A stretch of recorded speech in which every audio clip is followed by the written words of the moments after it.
you. My name is Keshav. I'm an undergrad in Sustainable Development at Edinburgh, and I've come here to give you 12 tips about how to live life sustainably.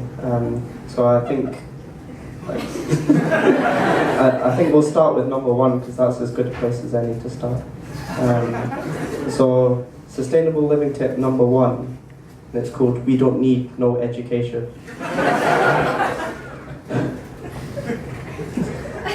Tony Blair once said something famous about education. I think he said it a few times actually, maybe 3 times. And he went to one of the finest schools in the whole of the UK. He set a lot of store by education. He was a very cunning, clever, motivated individual. And say what you like about him, he got stuff done.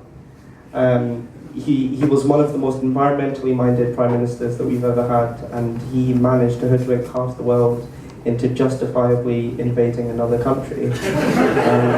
So I think my advice to you is take a leaf out of his book and go and get yourself an education and go and change the world. I know. Sustainable living tip number 2. Fly me to Dunoon.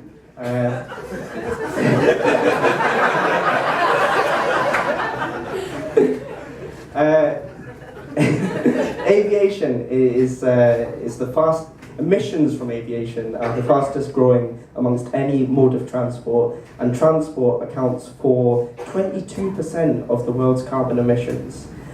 So why not act on this? And you can do this quite simply by stopping taking domestic flights. For example, between Glasgow and Edinburgh, to perform at comedy gigs about sustainability. Sustainable living tip number 3 is called the dry wine. And if you wash in the morning, you can save electricity and carbon emissions by not using a hairdryer and instead doing the dirty wine to dry your hair. It's probably quite a white audience that's in tonight, so I might have to demonstrate what the dirty wine is. It's a dance. It's supposed to be quite a provocative dance. I've not really got that sort of shtick, but I'll give it a try anyway. So I'll just leave this here, okay? And you can just watch me, because I think I'm visible.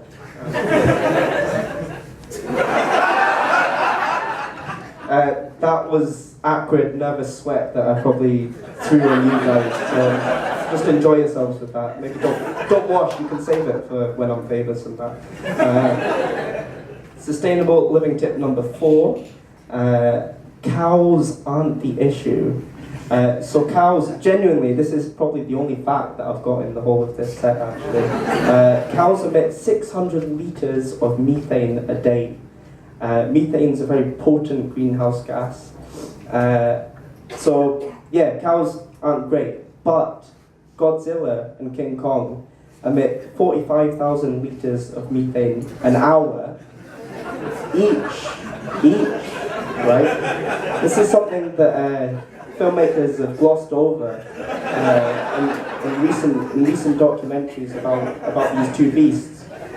Peter Jackson, quite frankly, is not good for doing that. Sorry.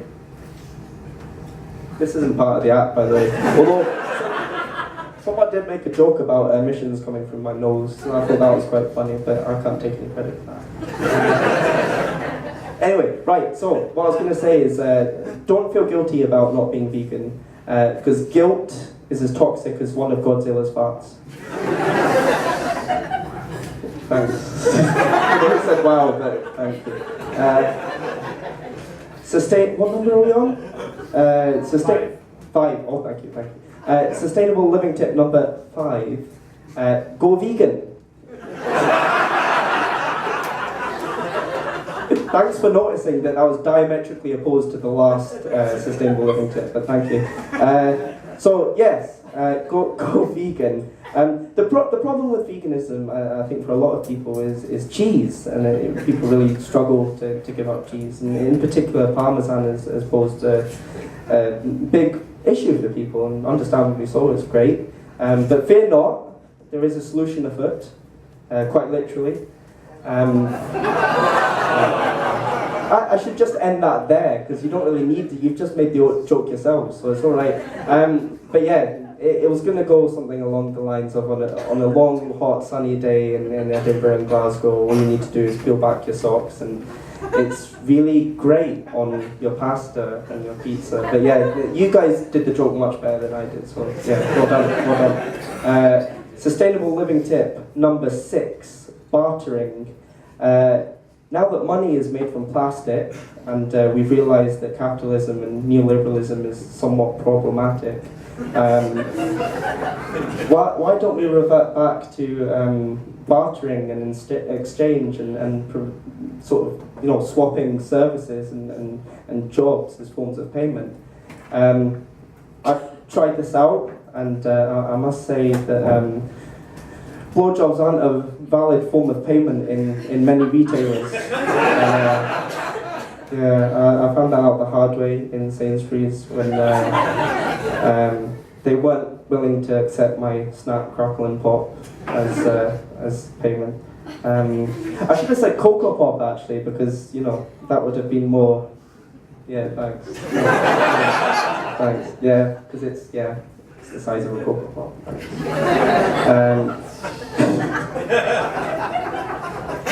I swore to myself that I would never reduce myself to ethnic-based humour or penis jokes, and there you go. One fell swoop, did them both.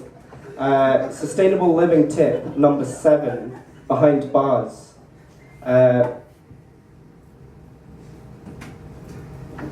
Wait, it's coming, it's really good. This is a deliberate pause. The criminal justice system in the UK is particularly punitive, and the social justice aspect of sustainability is one that's very often overlooked. It's more focused on economics and environmental protection.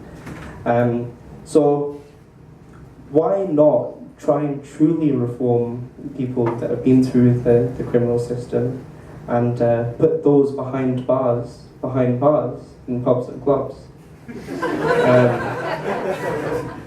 I think the bartender's probably not very keen on this bit. Yeah. There is a precedence for this in history. Australians mostly are convicts, and most Australians are reformed convicts actually. So what I would propose is instead of so many Australians flying over, making, you know, a journey halfway across the world, and then doing the endless hopping from here to Europe to Australia again on working and holiday visas, why don't we give bar jobs to British criminals? Because it would save on emissions, and it would really, you know, it would really work. I think it would really work. Sustainable living tip number 8. Condoms. Wait, little pause, little deliberate pause again. I'm quite ill, by the way. Not just in the head. Right. Jokes about emissions from sex are very cheap. I was expecting more, to be honest. I was really expecting more. But yeah, have you ever thought about the carbon footprint from condoms? Because if you have, you've been putting it on the wrong part of the body.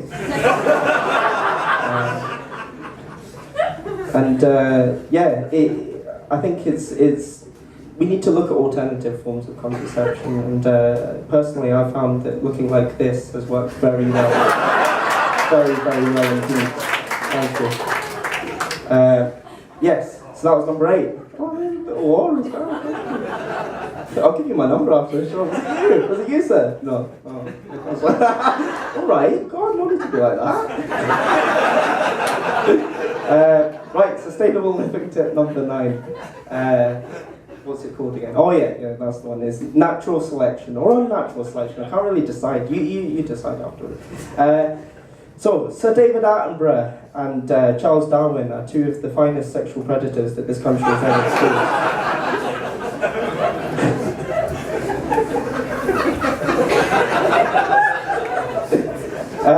And they know natural selection works. In a world where there's going to be significant changes as a result of climate change, for example, sea level rises, their advice to you, if you are a sexual predator, is to choose to reproduce with your target wisely. So I think what they would say is develop a webbed foot fetish, so that well adapted swimming and stuff.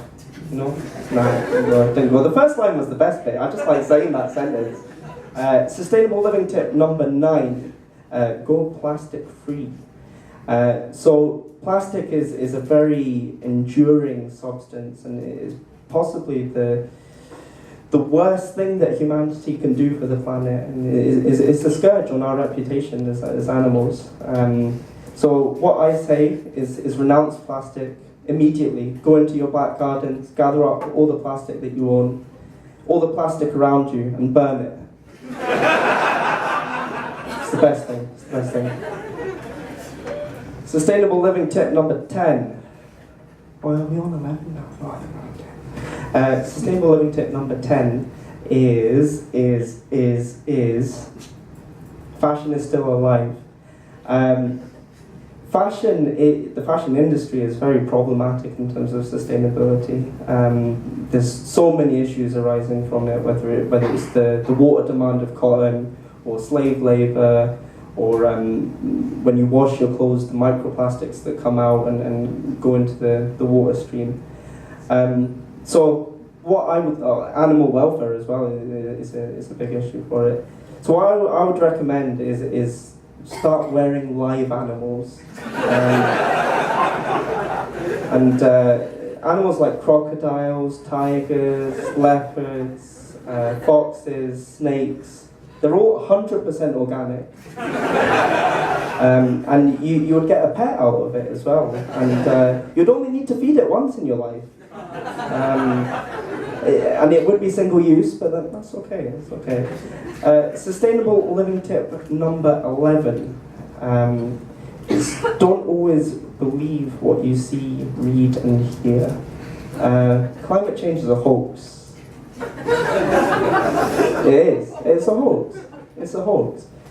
And I think what I would say is go out into the world and be kind to each other and be kind to the environment around you, because climate change definitely doesn't allow you to do that, and being concerned about the environment doesn't allow you to do that. So I've missed one out, I can't remember what it was, and I'm sure it was really, really good as well, but you've been fantastic for laughing at me, so thanks very much.